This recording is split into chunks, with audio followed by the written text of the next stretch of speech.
마지막으로 이 밥심으로 사는 나라에 대해서 이 책이 어떤 이 책 제목이 나와 있듯이 핵심적으로 말하려고 하는 그 밥심으로 사는 그 문제에 대해서 이렇게 이 책이 어떤 핵심적인 내용을 가지고 있기 때문에 그 부분에 관해서 뭐라고 이야기하고 있는가 좀 살펴볼 필요가 있습니다.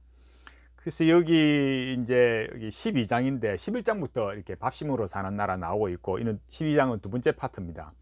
그래서 여기 말하면서 이렇게 현실을 바라보는 이런 부조리한 사회를 해결해 가기 위해서는 인간 내면의 혁명이 일어나야 된다, 이렇게 말하면서 우리나라의 이 빈부 간의 격차가 심하다. 그래서 불로소득으로, 부동산으로 얻는 불로소득이 연간 300조가 된다, 이렇게 말하면서 불로소득이 양극화를 심화시킨다, 이렇게 말했어요. 그래서 참 놀라운 것은 이런 거 있지 않습니까?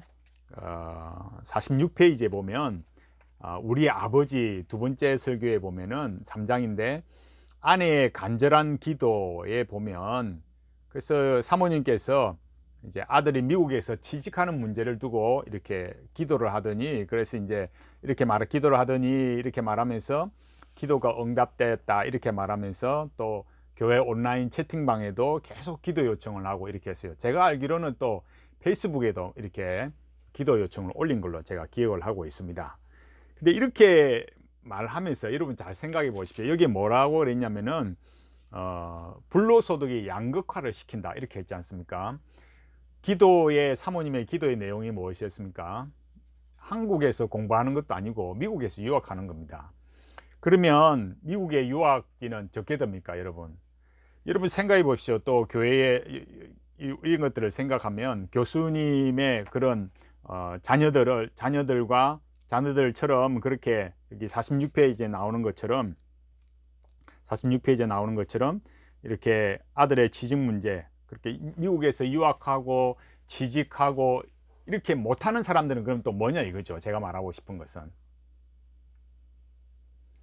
많은 사람들이 여기에 어떤 부동산의 투기 이런 문제에서 불로소득이 생기고 양극화가 생긴다, 이렇게 하지만은 그러면 그보다 더 못한 사람, 다시 말해서 교수님과 교수님 사모님의 자제보다 더 못한 자리에 있는 사람들, 그런 사람들이 볼 때는 그럼 교수님의 자녀와 그런 어떤 대비되는 사람들, 그 사람들은 이런 양극화가 없습니까?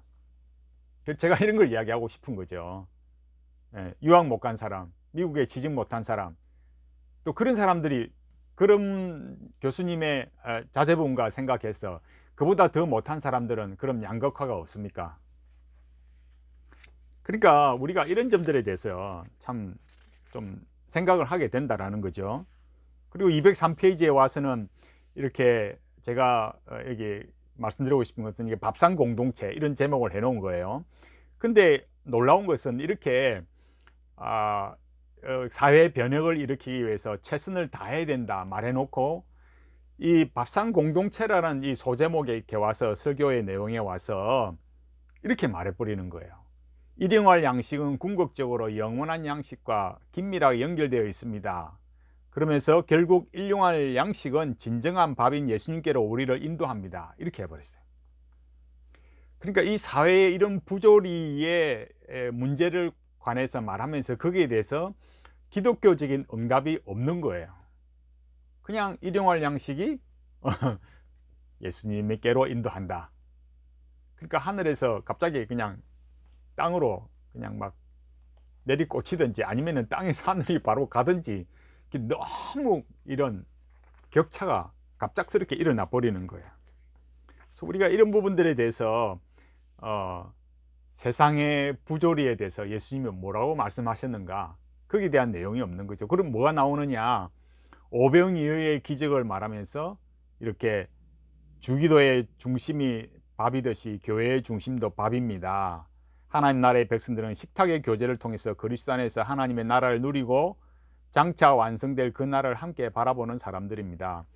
지금까지 말했던 그 사회의 부조리, 그런 부조리성에 대한 내용을 말하는 부분은 없다 이거예요. 그 세상의 부조리를 예수님께서 해결하기 위해 오셨습니까?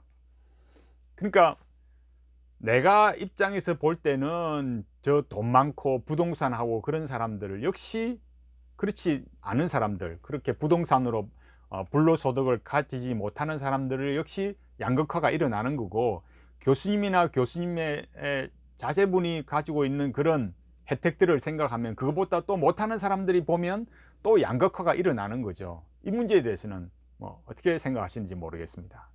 그러니까 여기 중요한 건 이런 거예요. 예수님께서 말씀하신 여기 성경 구절 요한복음 6장 48절에서 51절 나와 있는데, 내가 곧 생명의 떡이니라 이렇게 말씀하시면서 육신의 생명만이 아니라 영원한 생명을 위한 것이다. 지금까지 말했던 이런 부조리한 내용, 그런 것들에 대한 해결책은 없다라는 거예요. 이 밥심으로 사는 나라를 말하면은 그런 것들에 대한 어떤 해결책, 성경적인 어떤 기독교적인 방식으로서의 어떤 변화, 그런 것들에 대해서 이렇게 제대로 된 어떤 방향성 제시나 이런 것들이 없이 끝나버렸어요. 제가 말씀드리고 싶은 그겁니다. 이 부조리한 세상을 해결하기 위해서 예수님이 오시지 않았다는 거예요. 그렇다고 해서 우리가 그런 일에 부조리에 대해서 무관심해야 된다, 그런 차원으로 아주 뭐 편협하고 어린 그런 관점에 말하고 있는 것이 결코 아닙니다. 그러니까 우리가 지도자로서 설교한다고 할 때는 우리 자신이 행하고 있는 게 그런 부조리한 일에 어떻게 우리 자신이 개입하고 있고, 또 인간의 욕망에 대해서, 또 현실의 부조리에 관해서 어떻게 실제적으로 우리가 관여되어 있는가, 이 어쩔 수 없는 인간의 한계에 대해서, 인간의 욕망과 한계에 대해서, 비참함에 대해서 그런 것들을 말해야 되고, 예수님께서 이 유대 사회와 그 시대 당대의 어떤 이상사회, 이상국가, 그런 걸 실현시켜주는 메시아에 대한 그런 것들에 대해서 예수님께서 어떻게 해결하셨는가, 어떻게 그들에게 제시하셨는가, 이런 것들에 대한 것들이 나와야 되는 거죠.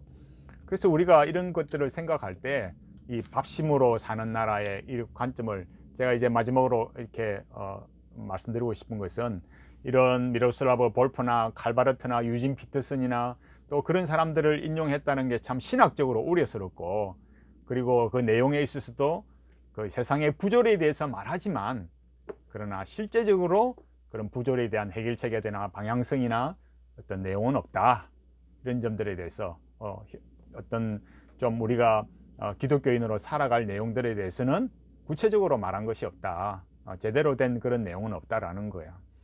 신학이 저물어 가고 있는, 또 이렇게 주기도문의 설교에 있어서 신학의 꽃을 알 수 있는 설교의 내용에 있어서 이렇게 변질되어 가고 있고, 시대가 고신교단마저 이렇게 참 변해가고 있다는 사실이 너무나 참 개탄스럽고 안타깝습니다. 우리가 이 신앙생활을 참 끝까지 바르게 갈 수 있도록 더 하나님 앞에 부르짖고 기도하고, 또 신학의 훈련도 바르게 받아야 되고, 신앙의 훈련도 성도로서, 또 목회자와 성도로서 우리가 하나님 앞에 바른 길을 가도록 애써야만 되겠습니다.